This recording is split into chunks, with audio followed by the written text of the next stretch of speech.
नमस्कार दोस्तों, स्वागत है आपका हिंदी नॉलेज शो में। तो दोस्तों, जैसे कि आप सभी को पता होगा कि इजराइल ने हमला किया है, बड़ा हमला किया है ईरान के ऊपर। F-35 से उसके मिसाइल जो बेस थे वे उड़ा दिए। फिर उसके बाद साइबर हमला करवाकर उसका जो न्यूक्लियर बेस था वो भी उड़वा दिया। लेकिन ये कहा जा रहा है कि ये जवाबी कार्रवाई थी ईरान के खिलाफ, क्योंकि पहले ईरान ने हमला किया था इजराइल के ऊपर। और आप जानकर चौंक जाएंगे जब मैं आपको बताऊंगा कि ईरान ने किस तरीके का हमला किया इजराइल के ऊपर। और यकीन मानिए, इससे भयानक चीज़ कुछ नहीं हो सकती थी इजराइल के लिए। और सब कुछ डिटेल से मैं आपको बताने वाला हूँ कि क्या इसमें कामयाब हुआ और कैसे कामयाब हुआ, नाकामयाब हुआ तो कैसे नाकामयाब हुआ। तो सब कुछ डिटेल से मैं आपको बताने वाला हूँ। और इस तरह की का आपने हमला आज तक नहीं सुना होगा। तो चलो दोस्तों, वीडियो को शुरू कर लेते हैं।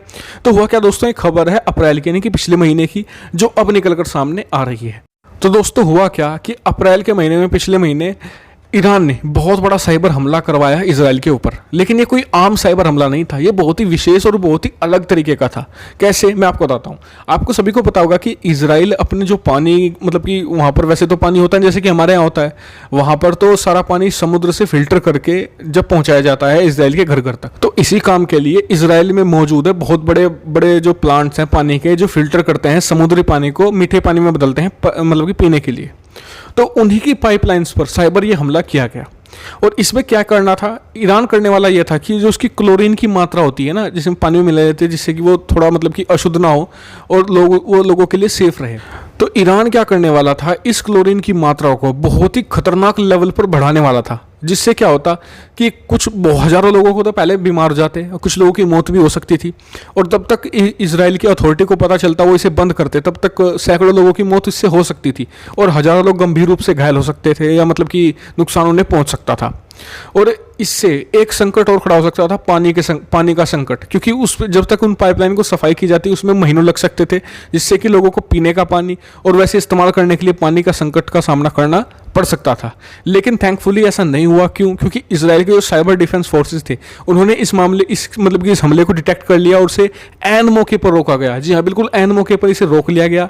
और इसी के बदले में कहा जा रहा है कि F-35 भेजे, पहले जो मिसाइलों का हमला, मतलब कि जो मिसाइलें थी उन्हें भी ख़त्म किया गया, क्योंकि जो हिजबुल्लाह था ना, वो ईरान से मिसाइल लेकर लगातार हमले कर रहा था इजराइल के ऊपर, ईरान से मिसाइल लेकर, तो उसे भी ख़त्म किया गया। दूसरी बात, जो साइबर हमले का जवाब साइबर हमले से दिया गया, और जो न्यूक्लियर साइट्स थी वो बर्न कर दी गई। मतलब कि आप देखिए, साइबर हमले से जो जला दी गई, मतलब कि पहले ये काम होता था मिसाइलों से, लेकिन अब ये साइबर हमले के जरिए इजराइल ने शो किया है कि अगर आप हमारे खिलाफ ऐसा करेंगे तो हमारे पास भी क्या कैपेबिलिटी है। लेकिन मानना पड़ेगा, ईरान ने भी बिल्कुल नया तरीका अपनाया। और इस तरीके की, मतलब कि कोई और देश, आप सोचिए, आज से पहले आपने कभी सुना कि पाइपलाइन तक को टारगेट कर लिया जाए साइबर हमले से। यानी कि ईरान ने भी अपनी कैपेबिलिटी शो की है कि वो भी कमज़ोर नहीं है। इसके अलावा ये भी बात कही जा रही है कि जो ये हमला हुआ है, साइबर हमला ईरान के ऊपर, इसमें यूएस का भी हाथ बताया जा रहा है, क्योंकि इस तरीके का हमला इतना डेडली और इतना, मतलब कि आप कह सकते हैं कि इतना एडवांस हमला बिना अमेरिका सहायता के हो नहीं सकता था। तो ये भी कहा जा रहा है कि ये हो सकता है कि अमेरिका ने सहायता की। इसके अलावा एक और बात की जा रही है कि इजराइल और ईरान के बीच में जो फिजिकल डिस्टेंस है ना, वो काफ़ी ज़्यादा है। फाइटर जेट इतनी दूर चला तो जा सकता है, लेकिन वापस आना उसके लिए मुश्किल है। तो ये भी कहा जा रहा है कि बीच में कहीं अमेरिका ने इजराइल को प्रोवाइड कराया हो उसका मिलिट्री बेस, जहां पर उसने रिफ्यूलिंग की है और फिर वापस गए हैं। क्योंकि डायरेक्ट ईरान में घुस तो सकते हैं F-35, लेकिन वापस जाने के लिए उन्हें बीच में कहीं पर रिफ्यूलिंग की जरूरत पड़ी होगी जरूर। तो ये भी कहा जा रहा है कि अमेरिका ने यहाँ पर भी असिस्टेंट प्रोवाइड कराई हो इजराइल को।